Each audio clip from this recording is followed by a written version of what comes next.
Olá, pessoal, estamos de volta com R122 Podcast. A gente continua aqui com a Juliana, a Paty e a Gra, e a gente vai continuar falando sobre gatilhos mentais. E hoje a gente vai trazer mais um tema que pode parecer difícil, mas necessário que a gente discuta, não é mesmo, meninas? Então a gente vai falar sobre como estar confortável quando a gente se sente inferior nos ambientes, no trabalho, na profissão, seja onde for, não é mesmo?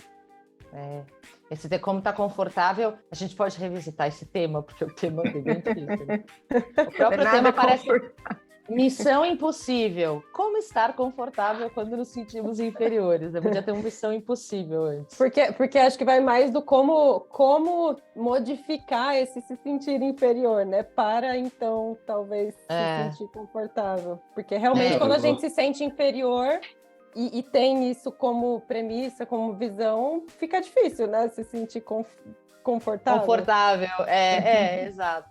Eu acho que a gente vai discutir muito aqui como entender, né, o que está acontecendo, os passos que a gente pode dar. Eu quero ouvir também de vocês conselhos, né? Quero ouvir os conselhos que vocês têm e coisas que vocês imaginam que vão servir e que a gente deve fazer quando se sente inferior em algum fácil, né, na nossa vida. Queria ouvir de vocês. E o tema é ótimo e acontece com todo mundo, né? Porque às vezes a gente pensa também, fulano é bem-sucedido, imagina, isso nem passa na cabeça dele, ele não luta com essas coisas, e não é verdade, né?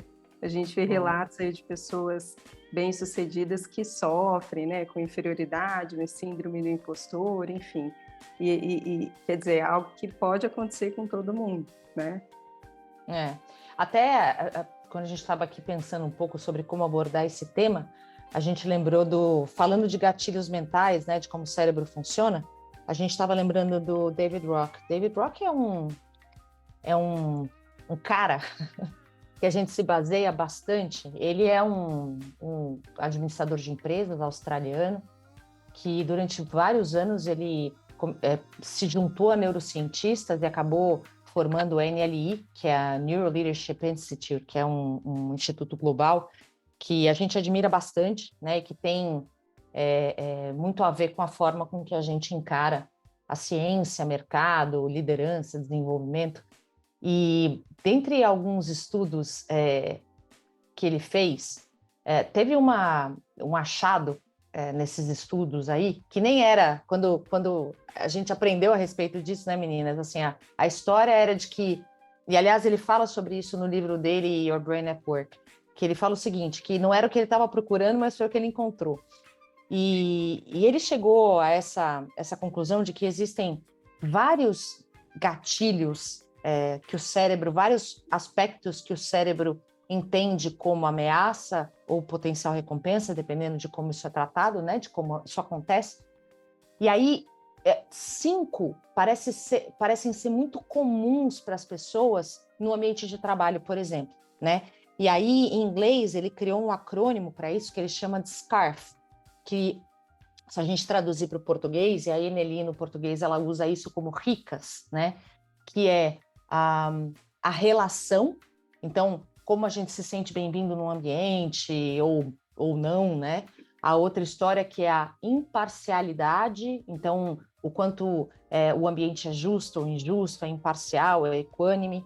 A outra que é a certeza, que tem muito a ver com a dificuldade do nosso cérebro de lidar com ambientes incertos, ambientes inseguros, ambientes em que ele não sabe o que vai acontecer.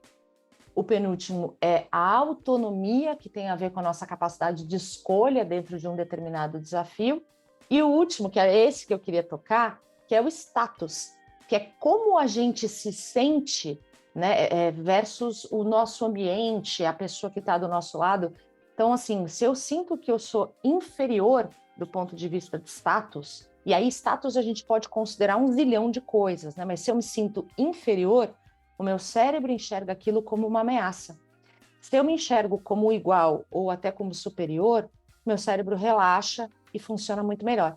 Então, o que a gente está falando hoje, voltando para o tema de gatilhos mentais, é justamente isso, e que as meninas colocaram aqui. É natural, e isso, inclusive, é resultado de estudos que mostram que quando a gente se sente inferior num ambiente, isso vai representar uma ameaça para o nosso cérebro. E um cérebro ameaçado, quando não existe autoconhecimento, autogestão, autoliderança, é um cérebro que toma conta da cena de forma automática e acaba reagindo de forma automática também naquele esquema do bater ou correr, né? Então, ou eu fico agressivo, ou eu me retiro, ou eu amuo, ou eu paraliso. E isso é o que tende a acontecer com todo mundo, em maior ou menor grau.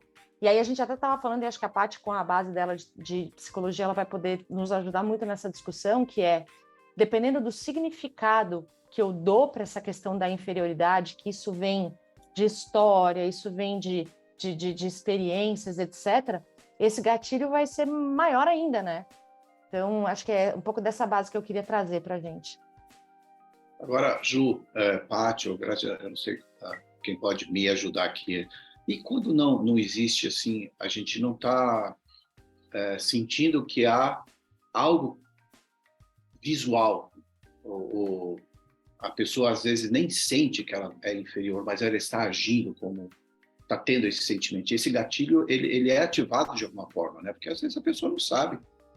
Ela tá ali, tem a ver com esses significados, né? Que eu acabei de falar, não é o que ela dá de significado para aquilo, né? Uhum. Porque ela pode nem perceber isso, né? Mas ela está trazendo respostas nesse sentido, não é mesmo? Esse é o que acontece mais comum, né? A pessoa começa a se sentir desconfortável, tem uma sensação de, sei lá, um medo, uma insegurança, então pode começar daí, né? O que eu estou sentindo? Por que eu estou me sentindo dessa forma?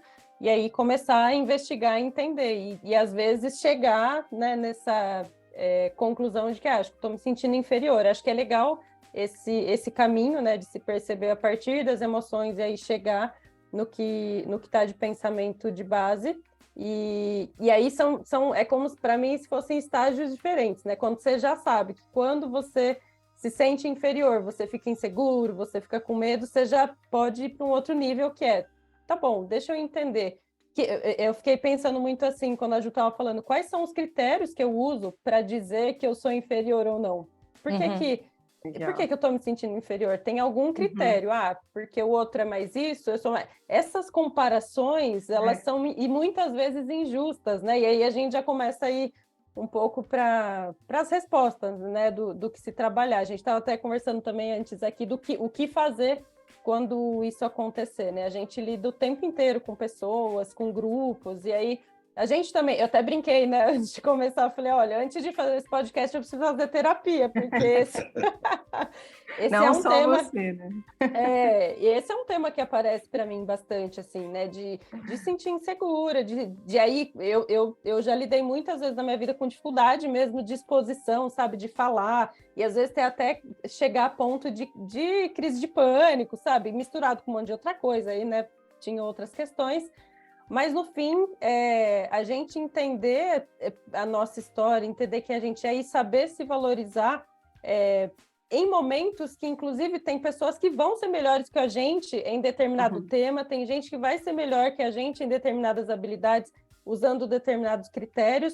Mas e aí, o que a gente faz? A gente pode treinar, por exemplo, o que eu posso aprender com a pessoa, né? Entender que se eu tô ali, eu trabalhei com uma pessoa uma vez, eu disparei falar aqui, né, gente? Vou parar. Mas é só para dar um exemplo aqui, nessa questão de se sentir inferior ou tal, de lidar com hierarquias também, né? Um tema muito comum. Então, por exemplo, eu vou para uma reunião que tem um diretor, um gerente, outro diretor, tal.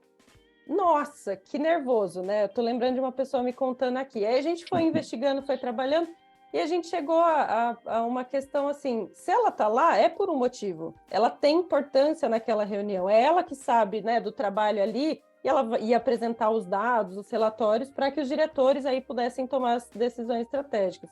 Então, a partir dessa valorização do trabalho que ela tem, do preparo que ela poderia fazer, ela não precisava chegar ali toda crua, né, sem saber o que falar. Não, ela estruturou, ela dominou o assunto, ela poderia apresentar para esses diretores para que eles pudessem, enfim, tomar decisões. E ela se tornou muito mais segura, porque o que aconteceu? Ela viu o valor que ela tinha. Ele podia ser um diretorzão, ele podia tomar decisão, mas sem o que ela fazia, naquela reunião não funcionaria. Então, entender e reconhecer os papéis e os valores, eu entendo que é importante. Aí você sai de um critério injusto, né, de hierarquias ou de qualquer comparação para entender o valor.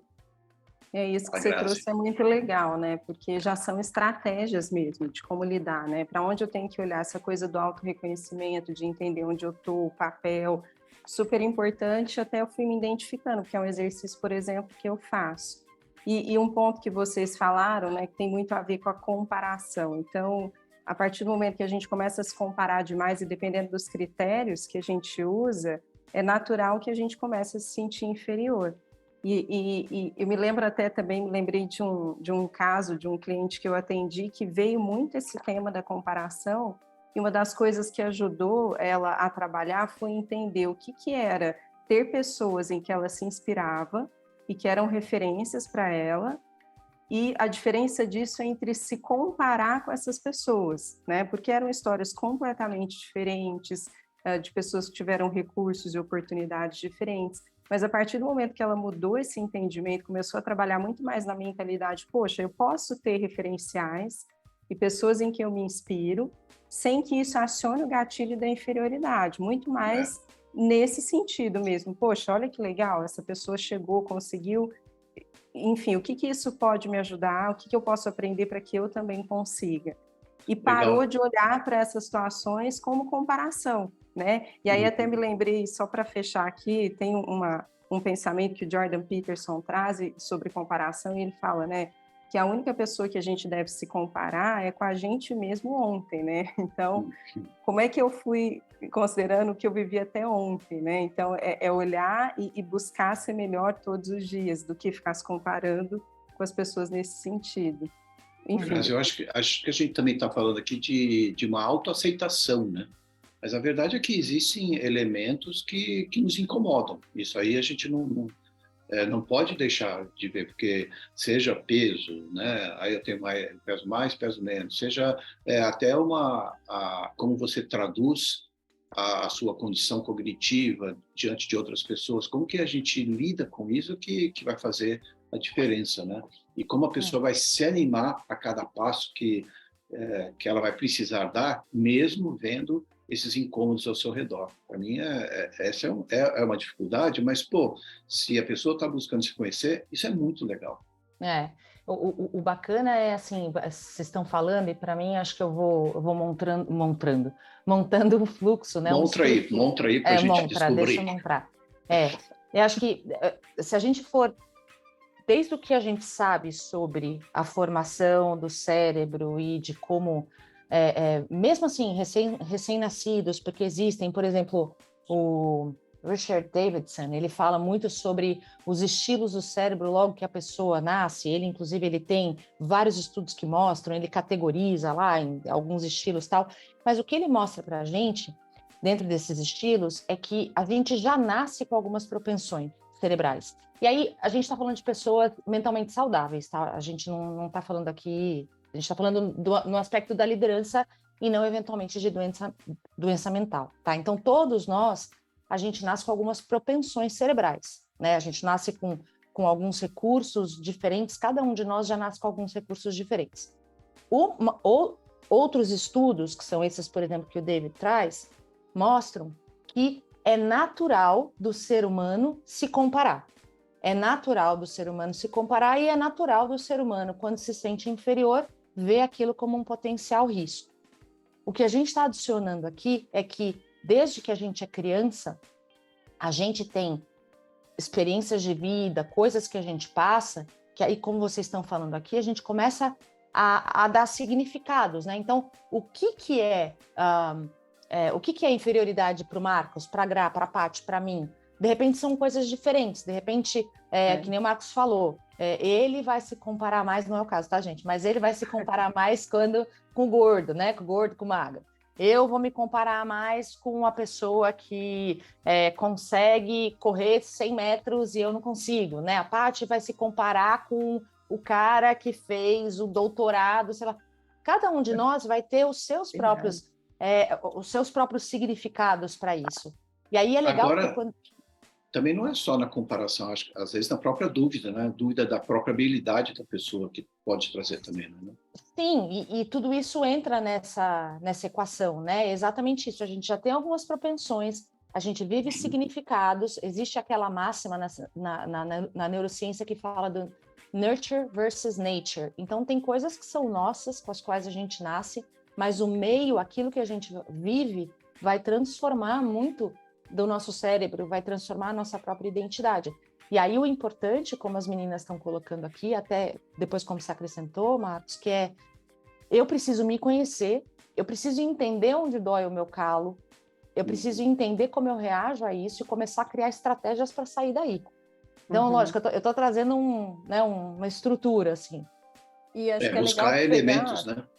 Ô, Marcos, Desculpa, pode falar. falou... Não, desculpa eu. É que você falou um negócio anteriormente da questão da habilidade que me lembrou uma coisa que, assim, e nessa linha que a Ju falou, é importante a gente ver se em que situações também a gente tem essa sensação de se sentir inferior, de, tipo, se tem relação com questões específicas, que aí é uma pista, né, para ver onde a gente vai trabalhar. E tem também aí, como foi falado aqui, se o tempo inteiro eu me sinto inferior, se o tempo inteiro me coloco num lugar e eu acho que preciso olhar, porque pode ter alguma crença mais central, né, de inferioridade, e aí você faz todos os filtros de tudo que acontece se colocando numa posição abaixo. Isso realmente aí precisa ser cuidado até com mais calma. Pode ser uma questão até de terapia, né? Exato. Porque é diferente, né? À medida que você vai se conhecendo, né? Você vai se fortalecendo. Então, a tendência é que você lide melhor, mesmo em situações que ainda são potencial ameaça, né? Agora, se você não consegue nunca sair desse ciclo... encontrar esses significados, encontrar esses funcionamentos, etc. Muitas vezes é difícil a gente encontrar sozinho. E daí, eventualmente, a gente vai precisar ou de um profissional de desenvolvimento para nos ajudar, ou de um terapeuta, quando são coisas mais centrais, mais enraizadas, que talvez você tenha que aprofundar, você tenha que levar mais tempo investigando mesmo. Mas é importante saber que existe luz no fim do túnel, né? A gente estava até falando, por exemplo, eu estava dando meu testemunho, né? Então, pensando em estratégias, em autoconhecimento e estratégias. Eu, por exemplo, passei algumas coisas na minha vida que eu tenho clareza de onde me aperta o calo. Geralmente, quando eu antecipo uma situação em que eu me sentirei inferiorizada, ou que eu já me sinto inferiorizada a priori, eu sinto aquela dor, ela fica comigo. Eu até gostaria de não sentir aquela dor e de não sentir aquele medo, muitas vezes. Mas eu sinto. O que eu faço é tentar me preparar, é tentar me focar em novos pensamentos, é tentar me focar... Agora, na hora, hoje em dia eu acho que eu lido muito melhor na hora que eu estou vivendo aquilo do que na prévia. Sabe aquela ansiedade prévia? Aquilo para mim é muito ruim. Mas na hora, eu aprendi muito hoje, assim, eu estava até compartilhando aqui com o pessoal. Eu às vezes me pego, quando eu me pego gaguejando um pouco mais, ou quando eu me pego, o que eu faço? Eu percebo que eu devo estar nesse âmbito, eu devo estar me sentindo de alguma forma inferiorizada, de alguma forma insegura. Como não dá tempo para eu ler aquilo, para eu entender, eu preciso rapidamente criar uma estratégia. E para mim, 2 estratégias, elas me salvam, assim, me salvam mesmo. Uma é o que eu sempre falo da questão dos valores, né? Então, pera lá. O que eu quero gerar, qual que é meu papel, que a Paty falou, qual que é meu papel aqui, o que eu quero gerar. E daí, a partir do papel, a partir da minha meta, não da minha neta, olha como eu estou hoje, estou ótima. Você nem tem neta, pelo que eu sei. Não sei não, e vai saber. Conta essa história aí. A partir da minha meta. A partir da minha meta. E a partir daquilo que eu quero gerar, eu começo também a me conectar com o conteúdo que eu quero deixar. Então, é como que, se eu, por uma fração de segundos, eu paro de me conectar com o ambiente e eu tento me voltar para mim mesma. E aí, 2 coisas para mim funcionam. Quando eu quero construir um raciocínio, os meus olhos, eles me ajudam muito. Ou eu fecho os olhos, ou eu olho para outros lados. Assim, é impressionante. Quando eu estou construindo um raciocínio, vocês podem perceber. O meu olho, ele vai longe, ou eu fecho os olhos, porque isso me ajuda a conseguir, sabe, construir com começo, meio e Tá fim. presente com você mesma, é isso. Exatamente. Ju, deixa eu colocar eu estou pensando também nesse exemplo, estou construindo ele para buscar entender também esse gatilho, né?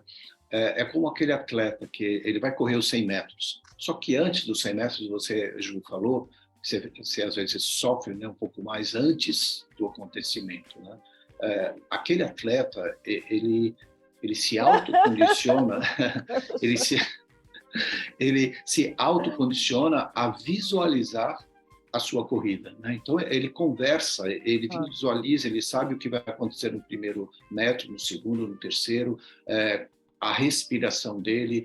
Então ele conversa consigo mesmo para que aquilo fique mais confortável. E a gente não está falando só do aspecto ruim, mas como a gente pode gerar esse sentimento, mesmo se comparando ou olhando para si mesmo e não gostando do que está vendo, mas como que a gente consegue gerar, né, isso de uma forma mais agradável e aí você olhar para si mesmo e falar, peraí, está tudo bem, eu treinei, né, eu me preparei, agora é só dar o primeiro passo e chegar lá nos 100 metros no final. Se eu vou tirar primeiro ou não, é outro aspecto, mas eu fiz a minha parte. Então, acho que é esse descansar, né? Esse Essa é uma estratégia ótima. É o descansar e é o nutrir pensamentos, nutrir... É o que você quer nutrir. É gerar outro gatilho, e um gatilho bom, né? Eu acho que isso é muito importante nessa coisa de se sentir inferior, que pensamentos você quer nutrir. Seja da mensagem que você quer passar, como a Ju falou, seja daquela questão do papel, de você... qual que é a essência, né? Quem é você? Acho que a gente entra em coisas de identidade mesmo, né? Que é o que a gente está falando, da autoliderança, né? Exato. Que pensamentos você quer nutrir sobre você, sobre os outros... tudo bem as pessoas serem muito boas em alguma coisa, isso é legal para você, você valoriza, você se alegra, né? E aí entra outras questões de filosofia também aqui, de vida mesmo, né? Por isso, acho que essa questão de valores, do que você acredita para si e para as pessoas ao redor é tão importante, nutrir. Paty, você está falando, né? Tem gente que gosta muito das leituras, né? E uma das leituras que eu me pego e gosto muito quando eu discuto um assunto assim, é uma que está escrito lá na Bíblia, em Filipenses, no capítulo 4, né? Quem você tem uma Bíblia na sua casa, você procura, senão entra no digital.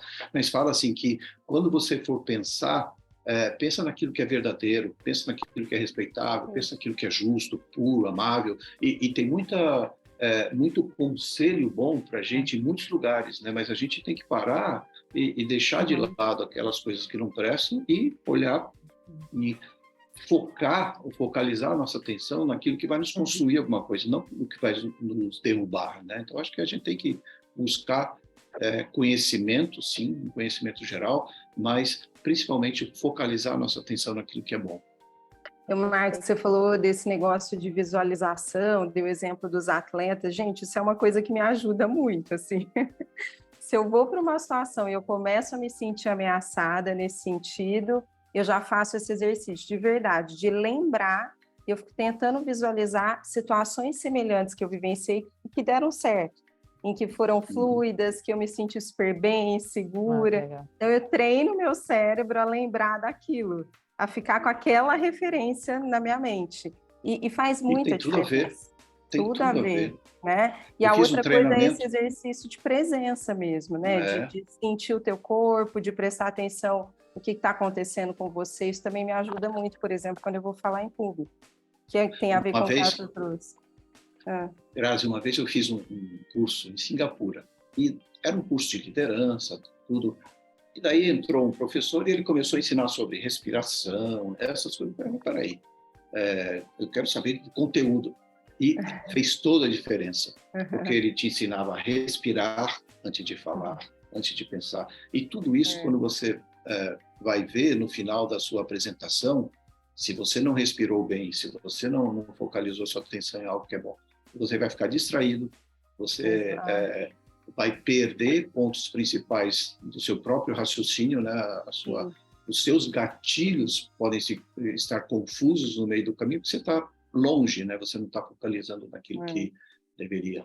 E tem a ver, sim, com a Certa nossa condição ansiedade. física. Por isso que o seu médico, o meu médico, e os nossos médicos ou nutrólogos mandam a gente fazer exercício para a gente ter uma respiração melhor.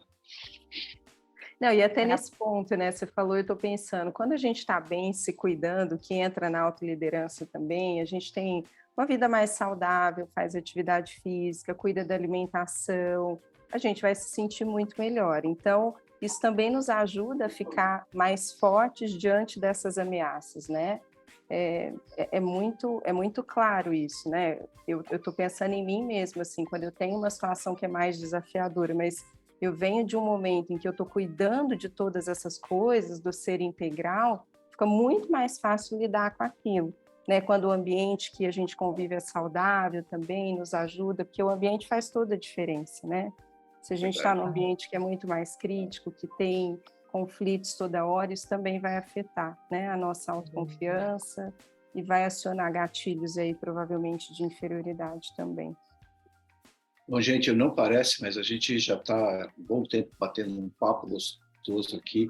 Eu queria, não um tweet, mas escutar de vocês, assim, como que a gente consegue ou poderia passar para quem está nos escutando aqui ou nos assistindo o seu melhor conselho do dia para dizer assim, não se sinta mais dessa forma, desse jeito. Queria escutar de você, Ju, Paty, Gra. Eu diria que, assim, saiba realmente o seu valor e quais critérios você usa para se comparar ou para se medir, né? E avalia se isso é justo com você, com a sua história, e se você talvez não pode se comparar mais com você mesmo, né? Pegando aqui a dica da... Acho que eu diria isso. Que foi algo que me ajudou e me ajuda, né? É o tipo de coisa que eu sei que, em essência, me ajuda e me ajudou nessa questão. Eu acho que para mim também muito nessa linha, mas lembre-se que você é único, né?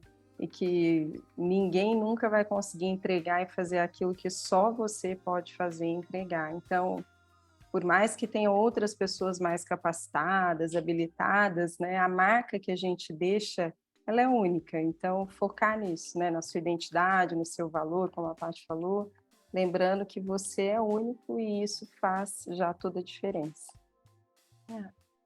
Acho que para mim, eu queria até dar um passinho antes, que às vezes a gente tem medo de sentir desconforto. Às vezes a gente sofre pelo sofrimento, né? A dor dói, o sofrimento faz sofrer, o medo dá medo. E assim, eu acho que é meio inevitável a gente sentir o desconforto em algum momento da comparação, da inferioridade. Eu acho que a primeira coisa é dar menos importância para isso, sabe? Vai sentir, tudo bem. A questão é, sentiu, o que você pode aprender sobre você mesmo, né? O que a gente pode... E eu tô falando disso para quem está nos ouvindo, mas tô falando para mim também. Cada vez que a gente ensina, a gente aprende, né? Quando eu tiver esse desconforto, o que esse desconforto pode me ensinar sobre mim mesma? Quais são os funcionamentos, os gatilhos, as histórias que me trouxeram até aqui? E aí, quais são as estratégias que eu posso usar para sair dali, que é o que as meninas estão falando agora. Desde começar, porque é treino, né? É treino, começar a me comparar comigo mesma, começar a trazer frases que para mim façam muito sentido, começar a me conectar comigo mesmo quando eu estou ali na situação. Enfim, acho que é isso, né? Entender que é normal, se conhecer e criar estratégia, treinar essas estratégias. Acho que não tem muito outro jeito. Legal. Assim. Eu vou até colocar aqui mais um exemplo de esportes. Imagine você entrando num campo onde tem ali o melhor jogador do ano. Se você pensar, caramba, a gente já perdeu porque ele está ali, a gente está se esquecendo do grupo, que muitas vezes o nosso grupo juntos, a nossa equipe, pensando de forma correta, a gente vai vencer se a gente fizer tudo certinho. Não é uma pessoa que vai nos colocar para baixo. Talvez nós mesmos nos colocamos para baixo muito mais vezes do que o próprio ambiente, a condição ou outras pessoas. Então, olhar para frente e seguir, não é mesmo? Engraçado você estar falando disso, eu estou lembrando ontem eu estava passando os Reels ali no Instagram, e um tão bonitinho, era um contexto de rugby ali na Inglaterra, e daí estava o técnico com o menino do lado, e o menino do lado, eu não sei o que aconteceu, mas ele estava com a cara assim, tipo, prostrada, ele devia ter feito alguma besteira, alguma coisa. Aí chega um menininho menor, com uma capinha assim, toda amarelinha, e ele começa a falar para ele assim: você, cara, eu sou menor do que você, eu tô aqui há menos tempo, mas eu quero te dizer uma coisa. Ele começa a dar força e falar assim: você é espetacular no que você faz, você é único. Um catatauzinho desse tamanho, sabe? Mó bonitinho. E aí vira o técnico e fala assim: esse é time, esse cara é o cara. E tem tudo a ver com isso que a gente está falando, né? Que é essa questão da mudança de mentalidade. Enfim, super bonitinho. Ju, e tem tudo a ver. Vamos recomeçar o podcast, pessoal. Deixa rolar. Não, mas só pode deixar rolar, que tá bom. Porque aí a Ju falou uma coisa que para a liderança é essencial, né, gente? O líder, ele tem papel na formação da mentalidade também das pessoas. E quando você, como líder, reconhece, quando valoriza, quando incentiva e diz as capacidades, as habilidades, você está fazendo a pessoa ampliar o autoconhecimento, mas também se sentir segura. Então, se a pessoa tiver questões com inferioridade, você está ajudando, inclusive, a pessoa a começar alguns processos ali. Isso é muito poderoso, né? E aí você está até trazendo outro estudioso, né? Que é o Alfred Bandura, que fala da crença da autoeficácia, né? Que nos estudos dele ele chegou a essa conclusão, que para que eu ajude... A figura de autoridade, ela tem um papel muito importante na geração de autoconfiança na pessoa. E aí, figura de autoridade é desde o pai até o professor, até o técnico, até o líder dentro de uma corporação. Então, o que a Paty está trazendo aqui é mais do que a nossa percepção, do que a gente acha. São resultados de estudos, né? Então, é muito legal isso. Muito bom. Que legal. Bom, a gente começou hoje o podcast achando que ia ser um tema chato, né? Difícil. Mas foi muito leve, na realidade, e eu acho que a gente aprendeu bastante, né? O que vocês acham? Vamos parar por aqui, então? Vamos.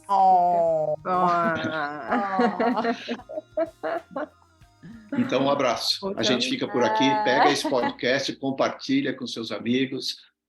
É importante para nós, mas eu creio que também tem sido importante para você. Um abraço. É isso aí. Valeu. Tchau, pessoal. Tchau.